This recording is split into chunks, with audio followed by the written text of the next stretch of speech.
حبيبه ما تخافيش. هاد البنيته اللي كتشوفوا مشى ليها الشوف في الليله ديال العرس ديالها، والمفاجاه اللي غتوقع في الاخير غادي تصدمكم. الاخوان السلام عليكم، كنتمنى انكم تكونوا بخير وعلى خير. جبت لكم الخوت واحد القصه اليوم، قصه للعبره، خصكم تكملوها من الاول حتى الاخير. القصه ديالنا كتبدا مع سعاد. هذه هي البنت اللي غيوقع لها هذه المشكله. هي البنت الوحيده بين خوتها، عندها والديها وعايشين نورمال. هي البنيته اللي عندهم في الدار، هي المدلله ديالهم. كما عارفين اخوتي، اي دري اي بنت كيجي واحد الوقيته خصو يكون واحد العائله. هادشي اللي وقع. نهار وصلت 24 عام جاوها الخطاب.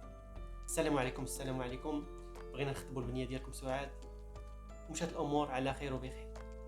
تمت الخطوبه بنجاح، ومن بعد من شهر ديريكت بدا الزواج، يعني الزواج ديال الصح.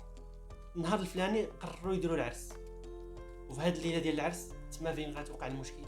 كما قلنا خوتي، مع هي البنت الوحيده في العائله، تهلاو فيها الزوج، تهلا فيها وحتى عائلتها خوتها كلشي تهلا فيها. جابوا ليها النقافه، العماريه، التريتورات، المهم اي حاجه طيح لكم في بالكم داروها لهذيك الليله. وهي سبحان الله العظيم كيقولوا ايه في الجمال. فبدا العرس اخوتي، كل مره كيبدلوا لها الكسوه.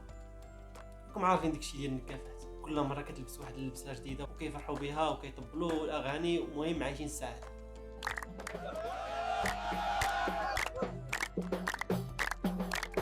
لكن فجاه ملي البنت جلست حدا الزوج ديالها، بقات كتشوف غير الظلام. مشى ليها البصر دقه واحده، فبدات كتسقي البنت غير بوحدها. بقات كتقول للزوج ديالها عيط لي لماما، عيط لي لماما، عيط لي لماما، لحقاش الام ديالها كانت قريبه ليها بزاف. فجات الام ديالها وقالت لها ماما ما بقيت كنشوف والو. وبقات كتسقي البنت مسكينه. في الليله ديال العرس ديالها وقع ليها هادشي صعيبه بزاف. فتم وقعت الجوقه وحبسوا الاغاني، حبس كلش، والجوقه تجوقوا عليها. وجابوا ليها واحد الفقيه بدا كيقرا عليها القران باش يقولوا الا وقعت لها شي حاجه. فهمتوني اخوتي؟ جابوا ليها الفقيه بقى يقرا عليها القران، وقال كاع الناس اللي كانوا حاضرين تما كلكم خصكم توضاو، لحقاش راه هادشي خطير. مشى لها الشوف ديالها مسكين. كاع الحضور اللي كان تما قال لهم خصكم توضاو، وانا غنقرا القران ان شاء الله. غادي نقراو حنا مجموعين باش الا كان شي شياطين يبعدوا، وان شاء الله بحول الله يرجع ليها الشوف ديالها في اليوم. هما كانوا قررين ديك الساعه خصو يرجع لها الشوف ديالها. لكن اخوت واخا توضاو واخا قراو القران ما كانش شي نتيجه. واخا مشى ليها الشوف ديالها اخوتي، الزوج ديالها ما تخلاش عليها. صافي اخوتي كمل العرس، تزوجوا، مشاو للدار ديالهم عادي، كيهتم بها عادي. المهم بقاو عايشين يوم مورا يوم مورا يوم حتى بقات كتولف داكشي.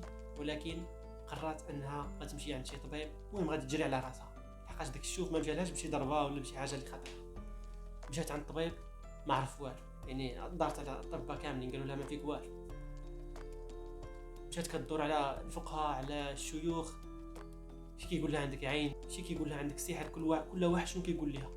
ولكن الاكثريه قالوا لها العين، ولكن بدون حل.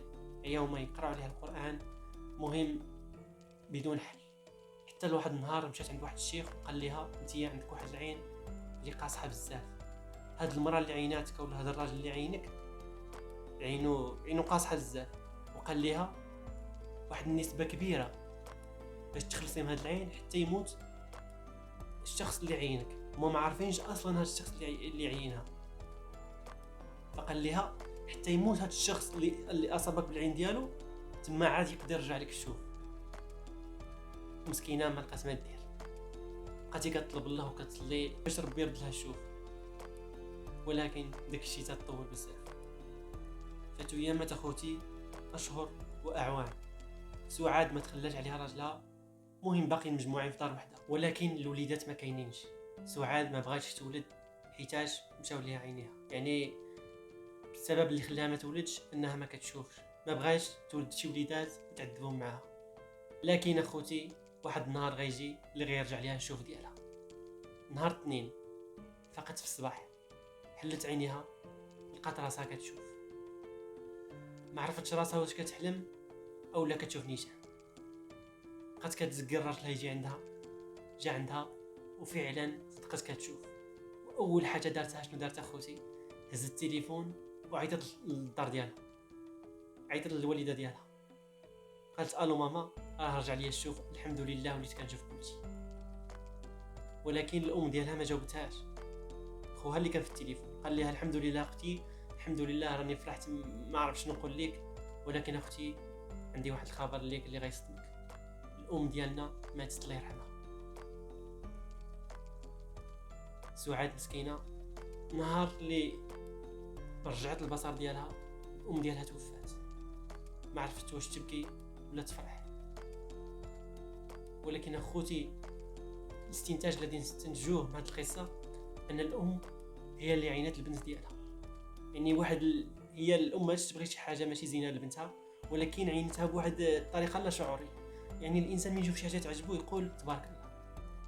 البنت تحولت الفرحه ديالها الى جنازه، مشات عند الام ديالها بواحد السرعه هي والزوج ديالها، نسات بلا اصلا ما كانتش كتشوف، ولات كتفكر غير في الام ديالها. ولكن الحمد لله اي حاجه عندها سبب، وربي كيعلم شنو كاين في القلوب، وربي هو اللي ميسر لينا كلش، وداكشي كامل مكتوب وحنا غير غادي. اخوان كانت هذه القصه ديال اليوم. كما قلنا العبره ديال اليوم ان الانسان اي حاجه يشوفها يقول ما شاء الله تبارك الله.